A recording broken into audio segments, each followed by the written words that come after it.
Let's cross live now to the leader of the British Communist Party, Ranjeet Brar. Welcome to the program, sir. So the UK has claimed that the tanker it boarded was a part of the so-called Russian shadow fleet. However, the vessel was not traveling under the Russian flag. What do you think triggered their interception of the ship, and was the move justified? Good to be with you. No, it's a totally illegal move. The term shadow fleet has no legal meaning. It will not be news to you and your listeners that the European Union and the British government have been trying to subject Russia to relentless sanctions. The EU, I believe, is on its 20th round of sanctions against Russia. It very much seeks to disable the ability of Russia to trade normally, to deliver its energy supplies to the market in its normal way. It's totally illegal. We've seen one previous example just after Nicolas Maduro was kidnapped. We know that the US Coast Guard pursued a Russian ship to just off the coast of Scotland. The British did at that time participate. There's been a lot of talk amongst the EU leaders. The so-called Coalition of the Willing in particular have been pressuring Starmer to intercept more tankers. For that reason, Russia has stepped up its posture of defending its tankers quite rightly. This ship, as you say, was flagged in Cameroon, and therefore it's an act of international piracy directed also against Cameroon. So it's an illegal term, but it's designed to portray it, shadow fleet, as if there's something untoward, illegal, unsafe. They've said that they're impounding, interdicting the ship, interdicting the ship, and bringing it to British waters to monitor its safety. The general implication, there's something unsafe or nefarious about it. The reality is, it's Britain's will, the EU's will, the West's will, NATO's will, to cripple the economy of Russia. When they actually started the war in 2022, it was their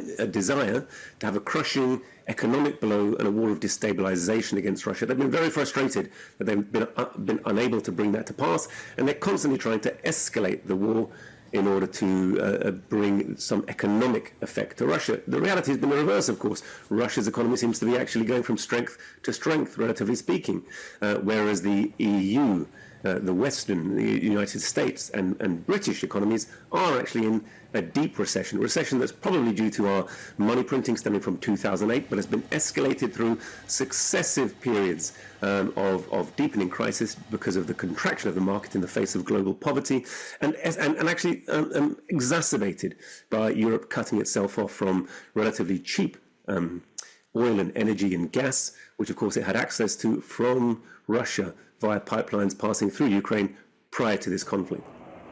And in a separate issue, London's Metropolitan Police Chief has blamed the unrest in Belfast on Russian and Iranian actors who the police claim are trying to sow discord in the UK. What's your reaction to top law enforcement officials placing the blame for domestic upheaval on everyone but themselves? Yeah, they're deeply compromised. So, that we do have a state of deepening protest and unrest amongst British workers. That really is due to as you say, the economic situation. The cost of living here is intensifying. I live in London. I'm a relatively well-paid worker. I'm a surgeon. I'm a doctor, and my wife's a surgeon and a doctor. We are getting by. But the average worker, people on minimum wage, an increasing percentage of the population on minimum wage, perhaps 25% of the population economically inactive. And all the time, the cost of living, cost of rent, cost of food is spiraling, such that each winter we're getting an increasing number of people who are unable to both heat their homes and eat. This is the cause, ultimately, of the economic crisis.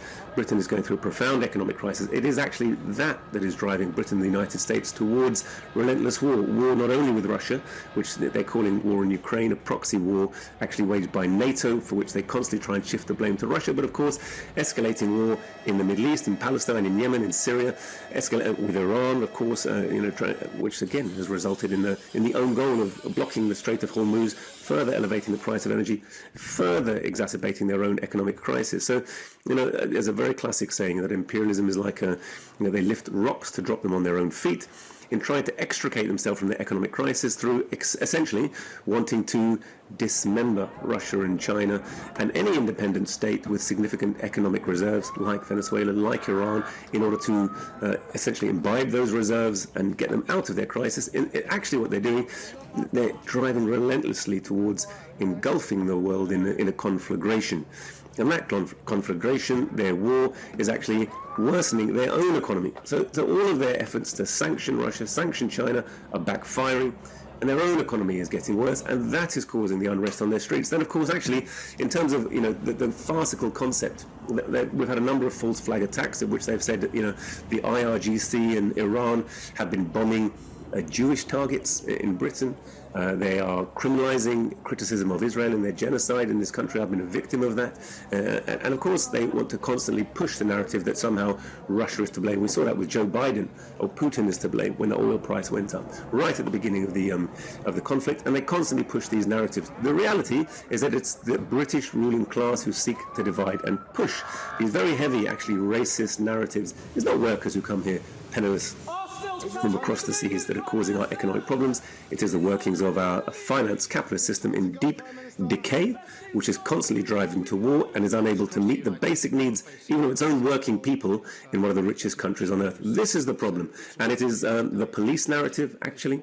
It's the ruling class narrative. It's the political narrative of Starmer and the Tories and the other mainstream political parties to push divisive rhetoric into the workers to keep them from looking actually at the real agents of their misery. All right, Ranjeet Brar, leader of the British Communist Party. I appreciate you taking the time and sharing your thoughts with us. Thank you.